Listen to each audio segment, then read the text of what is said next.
তপন গগৈ ডাঙৰীয়া আপুনি ক'ত আছে লাইটৰ দৰে আপুনিও লুকা ভাকু খেলিছে নেকি পোহৰো নাই আপুনিও নাই বিদ্যুৎ অহা যোৱাৰ কথা নকওঁ এবাৰ শুনক আপোনাৰ বিভাগৰ এন্ধাৰ অধ্যায়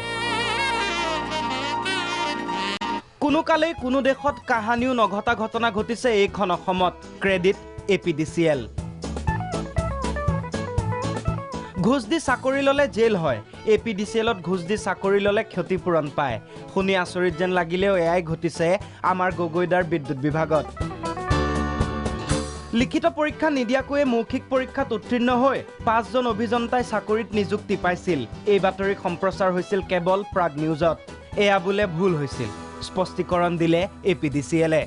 এতিয়া হেনো ক্ষতিপূৰণ দি আঁতৰাই দিব চাকৰিৰ পৰা বিদ্যুৎ যোগানৰ বাহিৰে সকলো সম্ভৱ এপিডিচিএলত স্পষ্টীকৰণ দিয়ে দায়িত্ব সামৰিলে বিভাগীয় মন্ত্ৰীয়ে ইয়াৰ সুযোগ গ্ৰহণ কৰিছে এপিডিচিএলৰ একাংশ দুৰ্নীতিগ্ৰস্ত বিষয়াই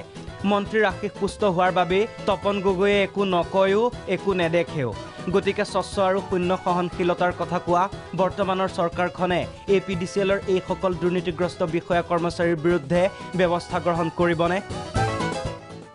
সততে স্বচ্ছতা আৰু শূন্য সহনশীলতাৰ কথা কোৱা বৰ্তমানৰ চৰকাৰখনে এপিডিচিএলৰ এই দুৰ্নীতিগ্ৰস্ত বিষয়া কৰ্মচাৰীৰ বিৰুদ্ধে উচিত তদন্ত ল'বনে ভিডিঅ' জাৰ্নেলিষ্ট ৰাণাৰ সহায়ত মই পল্লৱী বৰা প্ৰাগ নিউজ